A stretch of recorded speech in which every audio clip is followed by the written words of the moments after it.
Hello, Nancy. How are you? Good, busy, busy. Busy, very, very busy. Come on in, guys. It's been a while. It's been a while since we've been on. It doesn't mean we don't have a lot to talk about, right? No, I do. I know.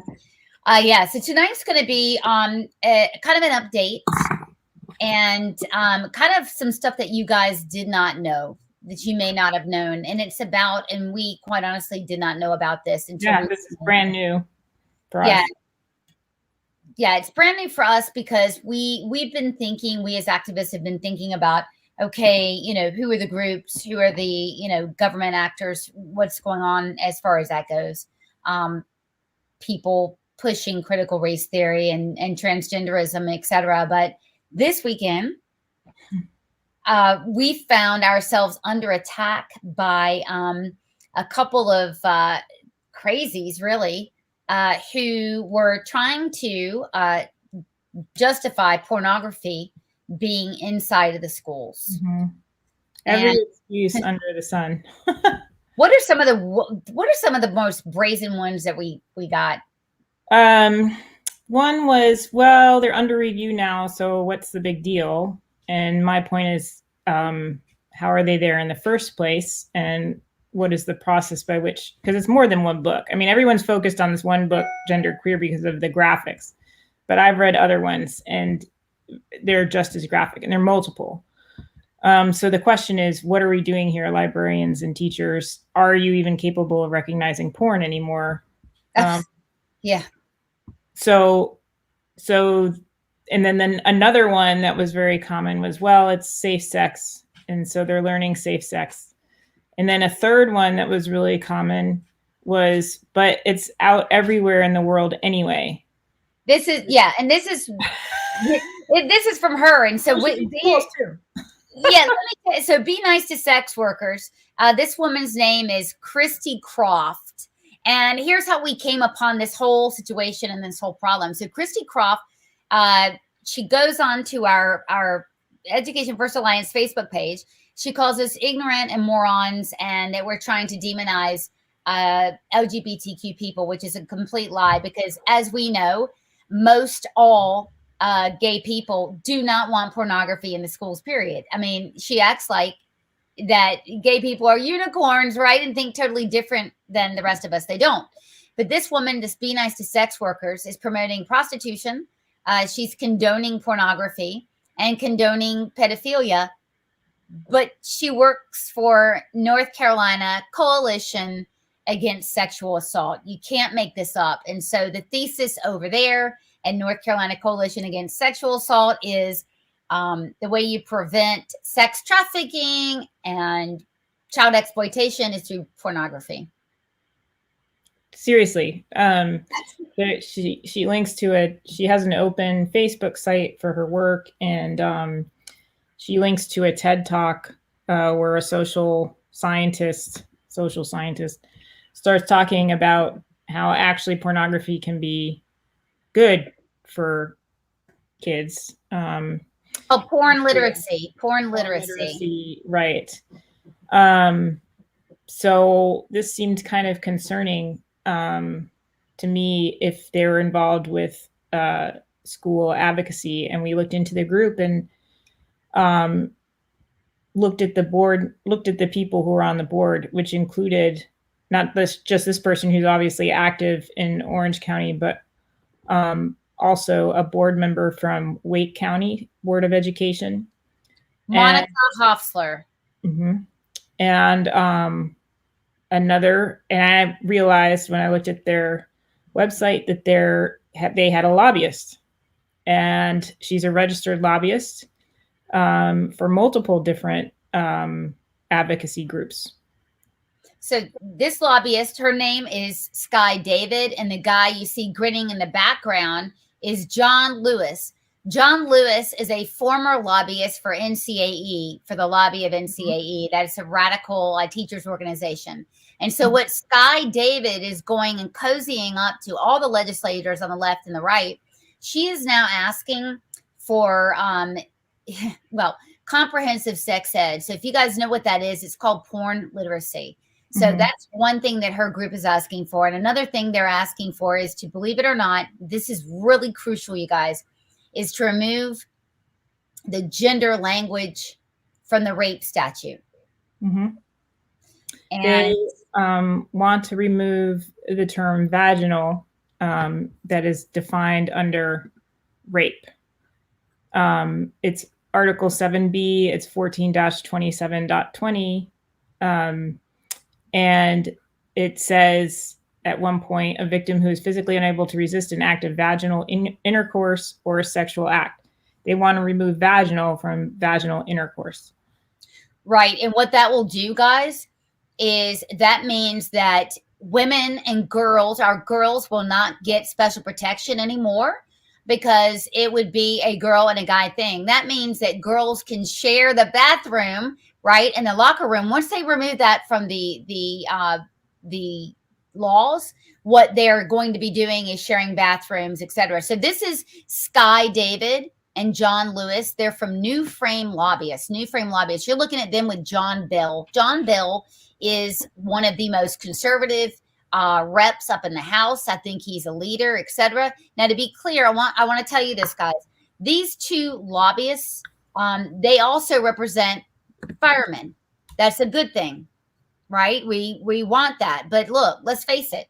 All of us out here, we love the firemen. I mean, they've got a huge lobby in each and every one of us. And moreover, firemen, they can't issue political opinions, right? Because they're government employees. So almost all of the portfolio of these two lobbyists are from the far left. El Pueblo for open borders. They're the lobbyists. NC Equality, you know, that gay and lesbian group that's calling for the resignation of Mark Robinson. Those are the lobbyists for them. The ones that want to put boys in the bathroom. Those are the lobbyists for that. And finally, the ones that want to remove women and erase women from the rape laws. It's disgusting. So to see our leadership yucking it up with lobbyists. And by the way, John Bell has not ever asked to take or never wanted to meet with us. Doesn't read our stuff. Doesn't really care. And yet you see them yucking it up and playing kickball. Yeah.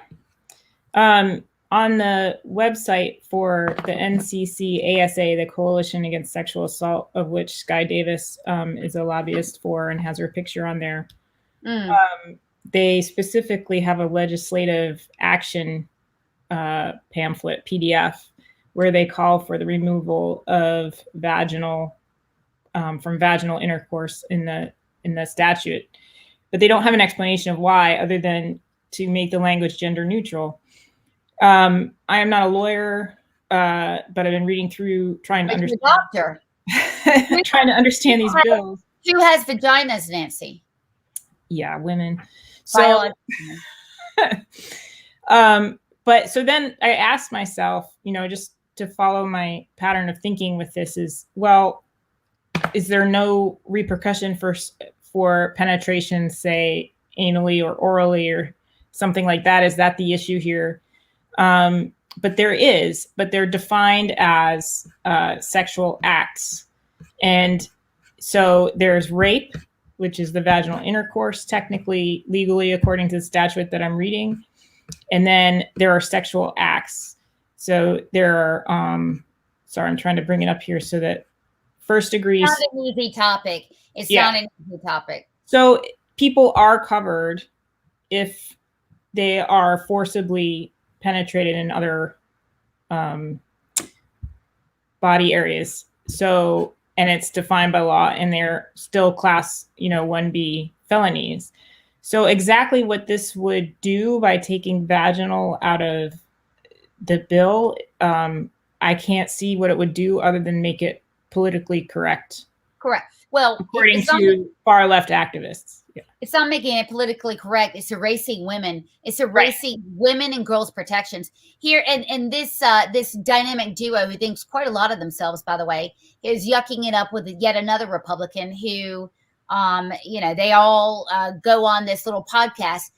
do politics better. They think Yeah, do quite a lot of politics better. right. And I forgot this guy's name. I think Tim Moffat. But they're all yucking it up. And again, they get more face time with our legislators than a lot of you do. A Yeah. lot of you do.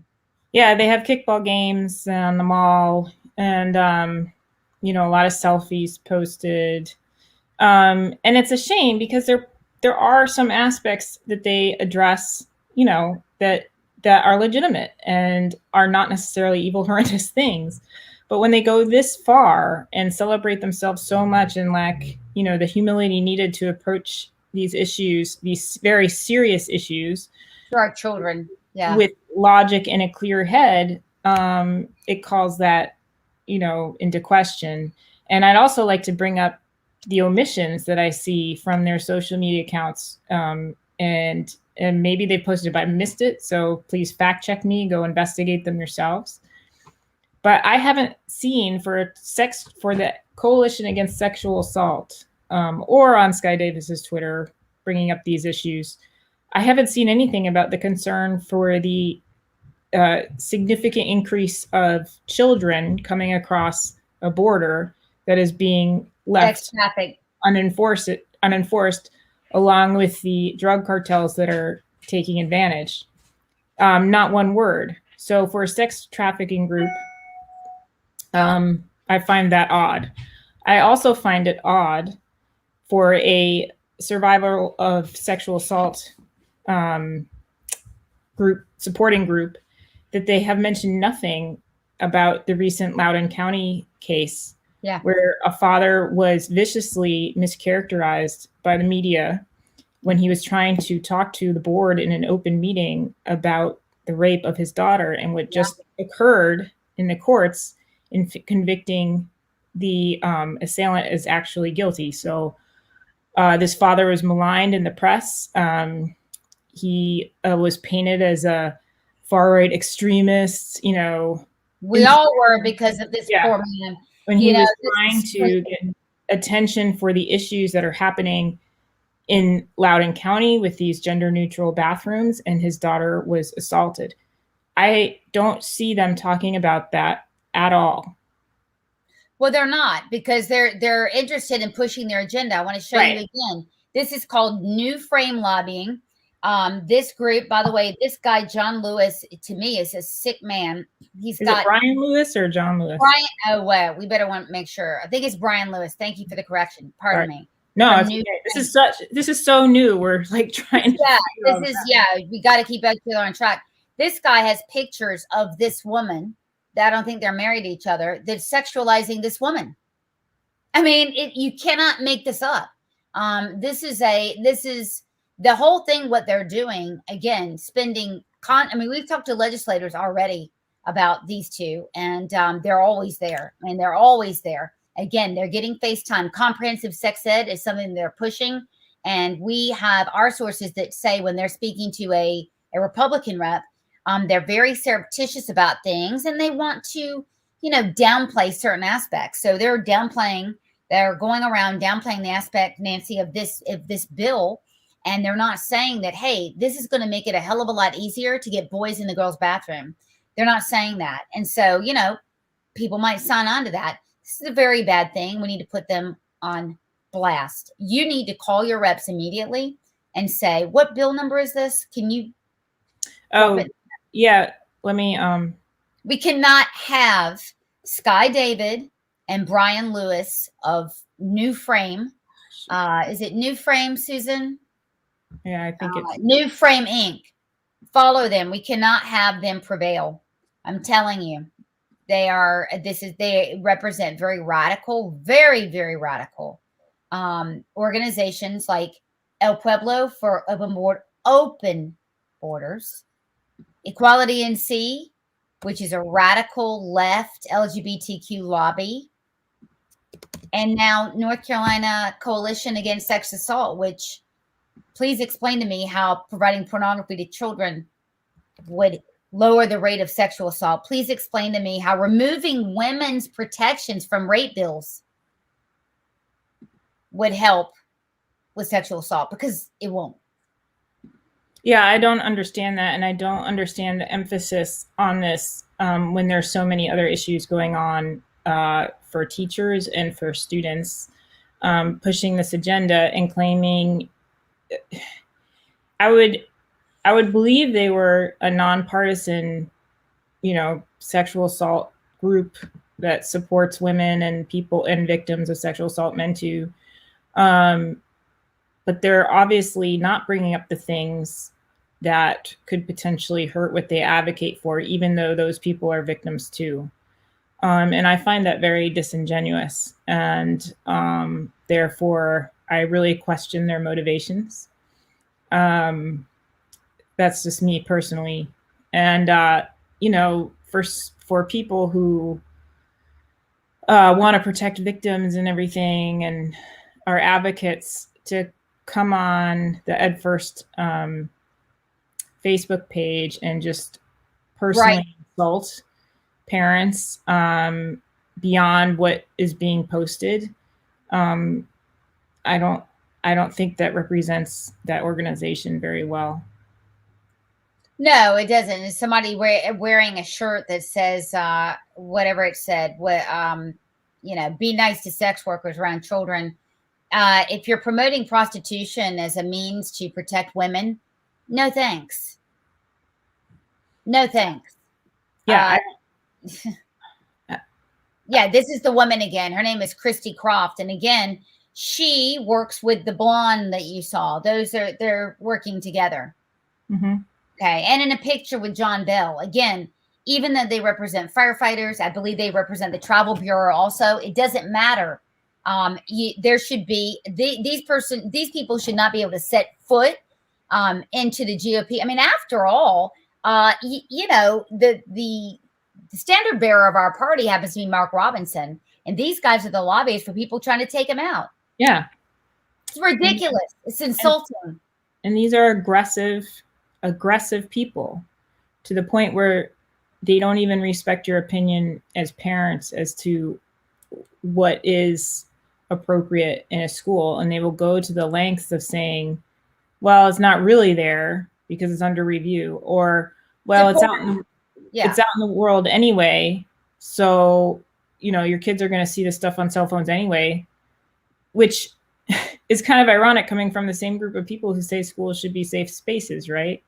So if it's everywhere anyway, at least make the school free of it, or at least put an extra effort into making public schools take the focus away from the sexualization of children rather than point them further toward it, right? I don't appreciate that argument that it's out there anyway, so we have to stop working hard to try to provide the best environment for our children. And this isn't an LGBTQ thing. That's another one. They'll come at you and say you're homophobic and stuff. There are plenty of materials that are based in heterosexual relationships that are grossly inappropriate, grossly graphic.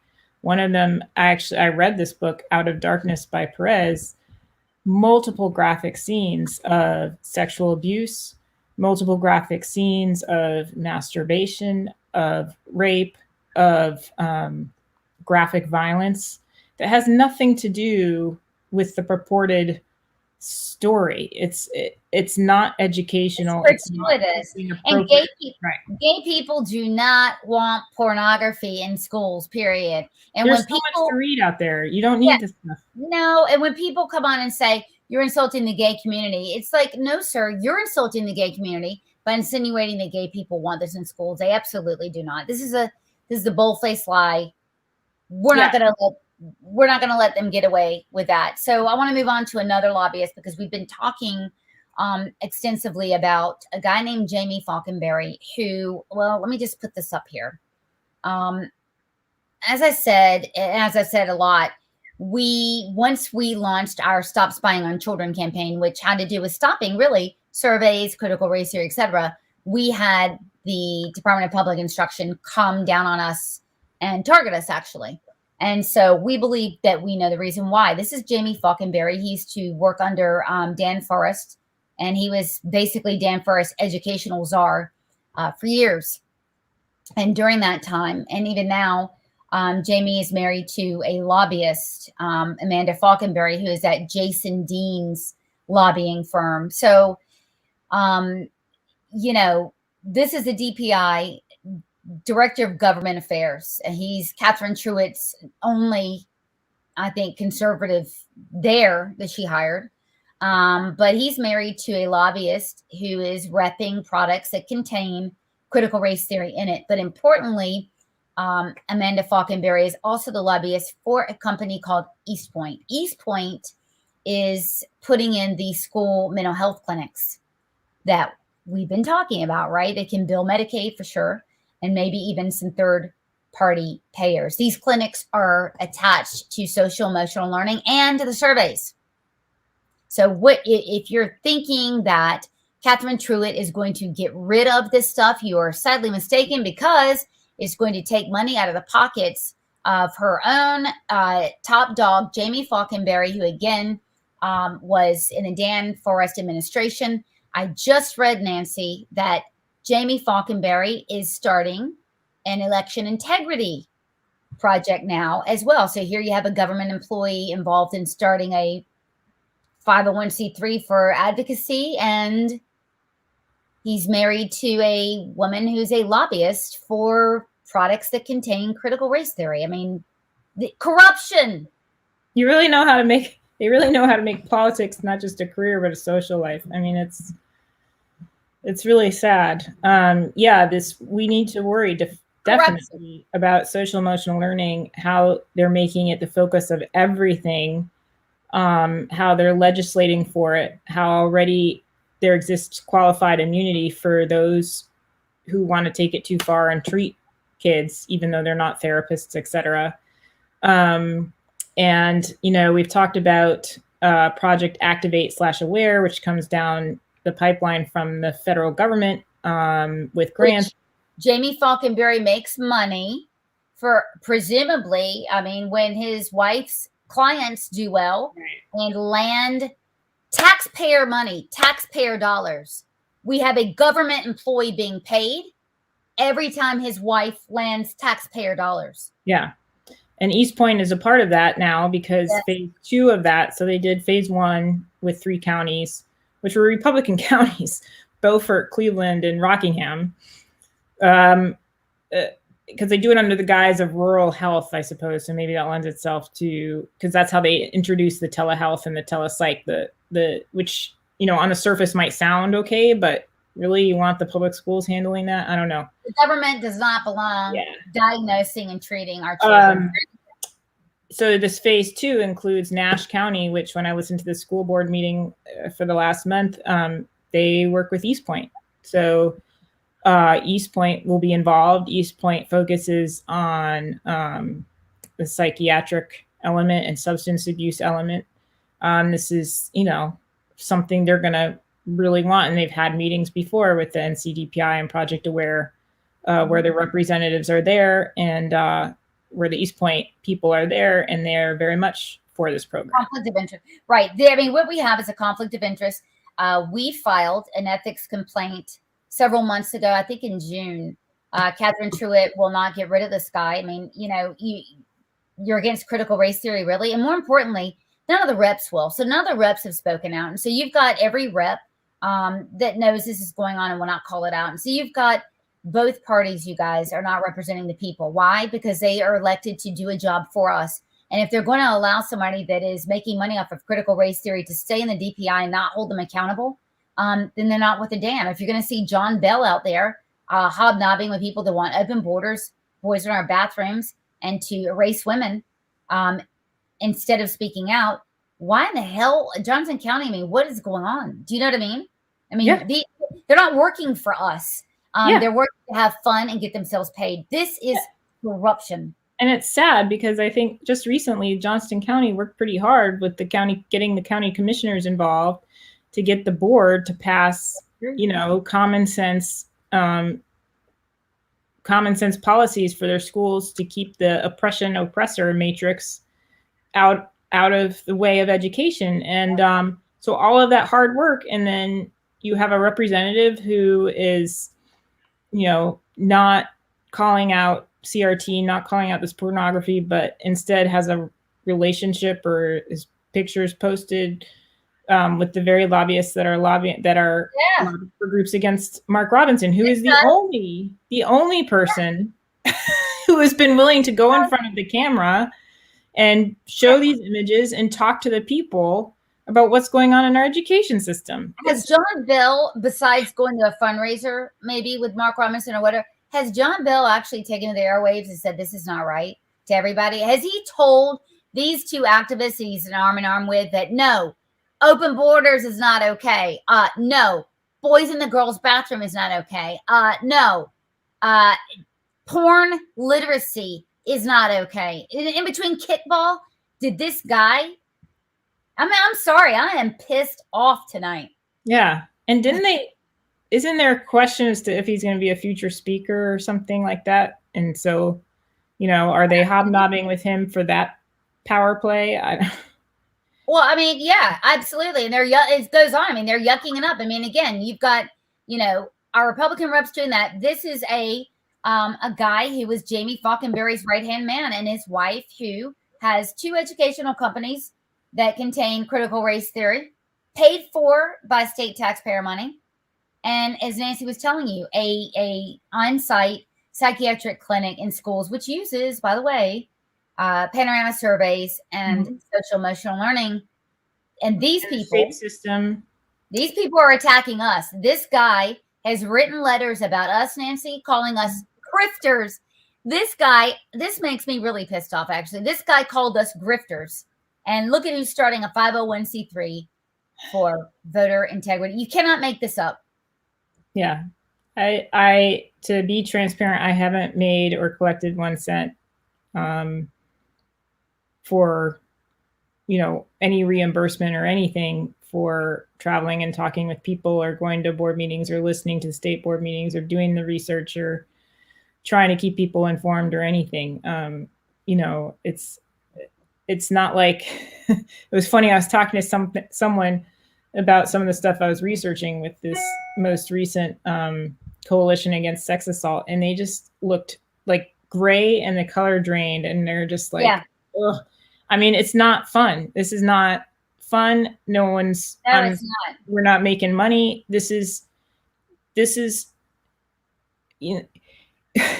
I got started in this because teachers hid a book written to my first grader that was based on, sexuality. And I had gay friends who were like, this is disgusting. This is not okay. And I hated the fact that I had to ask. I don't think of my friends as, this way or that way. They're just my friends. They're people I've had experiences with and relationships with. I hate that I had to look at my friends like, I guess they're the ones who can speak on gay leadership. Like, I didn't even like doing that. I didn't feel comfortable doing that. But I know from personal experience, and these were books that were far less explicit than George or some of the other elementary school books. And they were like, yeah, this is, and then they asked friends of theirs in the gay community that were like, what do you think of these pictures? And their friends were like, to suggest that the gay people want pornography in libraries is ludicrous. It's insulting, and I'm not going to stand for it without a fight. And that's exactly what happened this weekend. That woman with the Be Nice to Sex Workers suggested that all gay people want this stuff. That couldn't be any more further from the truth, and it is a damaging lie to the gay community. None of you should put up with it either. Yeah, and I think, again, there are lies of omission here where they don't bring up Loudoun County, how that victim's father was treated, the covering up of multiple sexual assault reportings, the fact that the board chair, I believe, had to resign or not resigning, but she's not going to run for re-election or something like that. I don't know. I hope not. Yeah, there's something going on there with her because of the underreporting of sexual assaults. The way they treated this father, the way the corporate media has treated this father, talk about needing support, and why aren't they bringing this up? I mean, Virginia's right next to North Carolina. This stuff is here. This is interesting. Scholastic book fairs are a problem. I mean, is there anywhere that's sacred? And again, we have to put pressure points on the right places.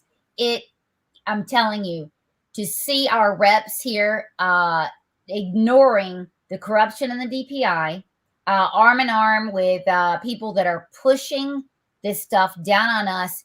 This is not right. Now, those two lobbyists that John Bell was arm in arm with, have they done good things? Yes. But I'm sorry, why does it take a lobbyist to write a damn good bill?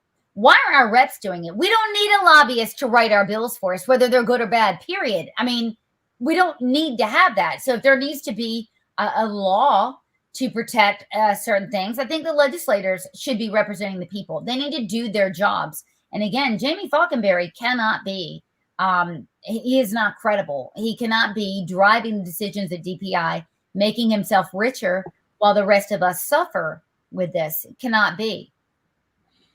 Yeah, I think, if he were really serious about the CRT stuff, he would retract his open letter and apologize for it. I mean, even the National School Board Association is putting their tail between the legs and apologizing. These people have no shame. These people have no shame. They're going to tell as many people as they can, I'm Republican, or whatever their party is, because it's both parties. They're going to say, oh, wait a minute.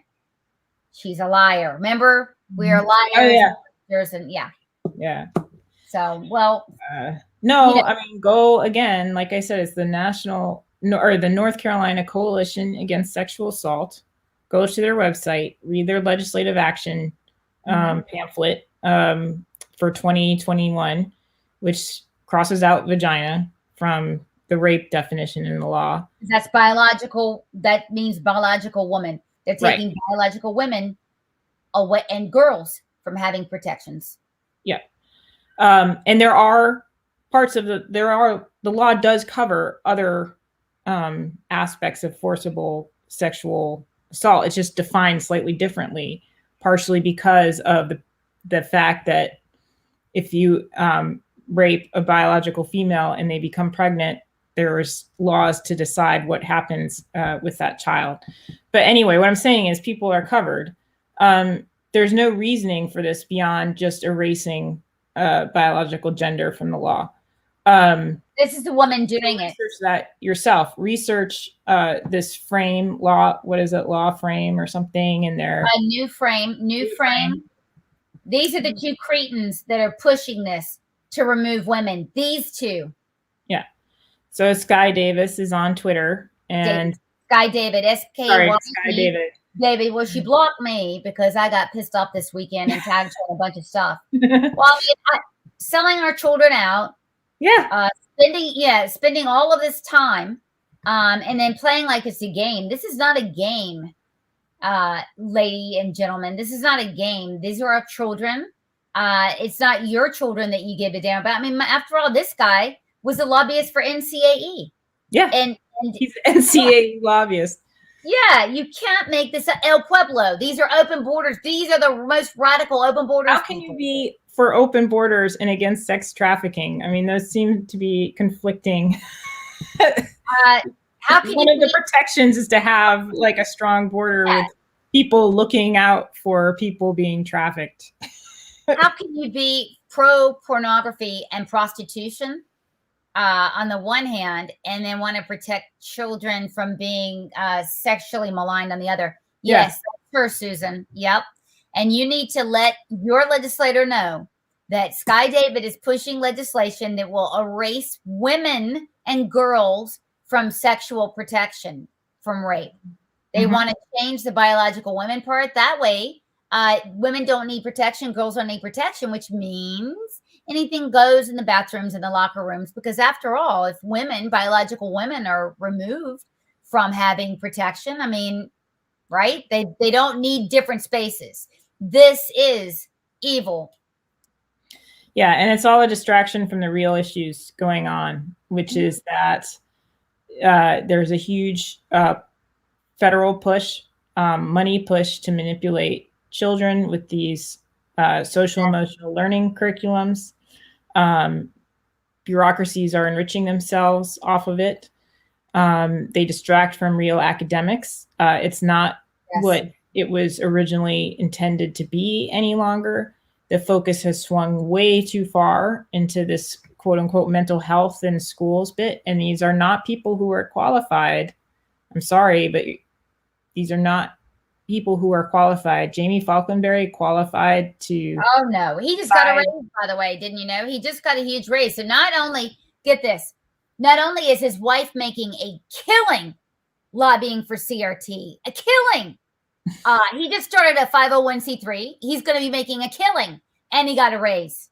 These are pariahs on our children's future. Oh, and by the way, I haven't heard Dan Forrest. I don't even know where he is. I haven't heard him say anything. Yeah. I have not heard him say anything. I have not heard the reps say anything. I have absolutely not heard a word. Yeah. This is insane. This is corruption. Yeah. And it's funny because that article that came out about the raises within the NCTPI, you know, I guess Truitt was quoted as saying something like she needed the specialists or needed the highly competent people. Highly competent people. Yeah. The people who were in charge of plagiarizing the glossary, the people who brought in all this controversy from the social studies standards. You know, what? I mean, it's run amok there. This guy lied on his SEI forms. To our recollection, he wanted to hide the fact that his wife's a lobbyist. This is dishonesty. This is corruption. We have to root this out. Yeah. And I think his wife is a lobbyist for the firm that runs the platform for the virtual academy, right? Right. Well, Stride Inc. And they also promote critical race theory in their curriculum, which is social emotional learning and the 7 mindsets. So look, you know, these are not our friends. They are our enemies. They will work for the mighty dollar, and they are leaving people behind. They're leaving parents behind and children behind, and they're coming after us. They're actually, you know what they all have in common? Nancy, you know what they all have in common. Everyone we've shown you tonight, these people, they're coming after us. They want us to shut up. They want us to go away. They don't want us to go to the school board meetings. I've been told, not by these people mentioned here, but I've been told to stop running my mouth by people who advocate for this stuff. So that's a little rude. But yes, there was a comment. Well, you know what we were told. We had a meeting with Jamie Faulkenberry. Do you remember when we were in that meeting? Yeah. What he said to us? Well, I was told not to listen to your lies by the superintendent. So right, and I can't make up my own mind about what's going on. Jamie Faulkenberry was so mad at me, he almost came over the table. He did. So, she restrain him. Yeah. Or put her arm. Had to pull his arm back from keeping Jamie Faulkenberry from literally lunging at me physically. So but anyway, there was a comment someone made about the curriculum writing workshop, and all the teachers were, because it's easy to write about CRT. It's easy to write about SEL. They all use the same words: racial equity, social justice. I mean, you don't have to do any work. I could write a curriculum on CRT, and I'm doing all of this research and stuff on it. Maybe I'm even more of an anti-racism expert than I'd ever want to be. Well, we actually get paid then. And then there's a feeling of importance, right? Like it ties into kind of the virtuous aspect of, well, I'm helping this person with their mental health, and I'm going to be their savior and mentor. White savior. Oh, yes. I'm fighting racism while also fighting the mental stress of the COVID-19 policies for which created this in the first place, for which I voted. It's a circle. It's a never-ending infinity loop, and they will suck you in and mire you down with those words because it's very easy. It's not real intellectual challenge. It's not real looking at the abilities or looking at the needs and policies that actually work and don't work. And it's just lazy thinking. And when you have a superintendent of education now who uses school shootings to justify social emotional learning, and how many guns have been confiscated in CMS? Is the SEL working there? I mean, look, people are being paid. People are pariah on our children's future. And they're using things like race to distract from the literacy crisis going on. And so that's what we wanted to share with you tonight, because it is it's bad. We're getting, Nancy, these are our early reports. We'll have another report for you next week. But Yeah. next I've got on Chris Adamo, Right. who at 9 o'clock, and we're going to be discussing rules for radicals. So how to turn the Saul Alinsky techniques back on these pariahs. So I hope you will stay tuned. And we have about a 20-minute break, and we're going to go into that. Nancy, you'll be tuning in, right? Yeah, I have not read his book yet. I have a huge, long book list to read it. to get to. Yeah, I want to hear, because I'm not really, like I say, if I am an activist, I'm a reluctant one. So I want to hear from the expert activists. Research is more my gig. But yeah, this came up. It was a huge surprise to uncover this. We were not expecting to find this information. So it's kind of very fresh, and we're still looking into it. So we suggest you all look into it too and decide. Lots of web, lots of tentacles.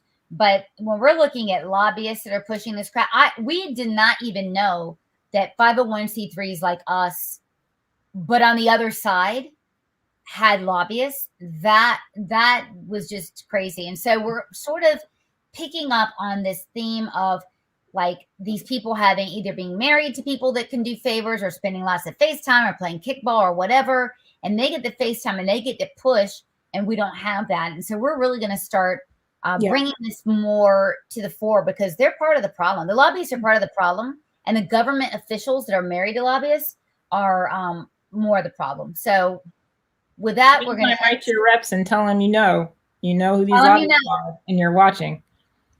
Tell them you know. All right. With that, we're going to end tonight. We'll see you in 15 minutes. Bye. Good night, guys.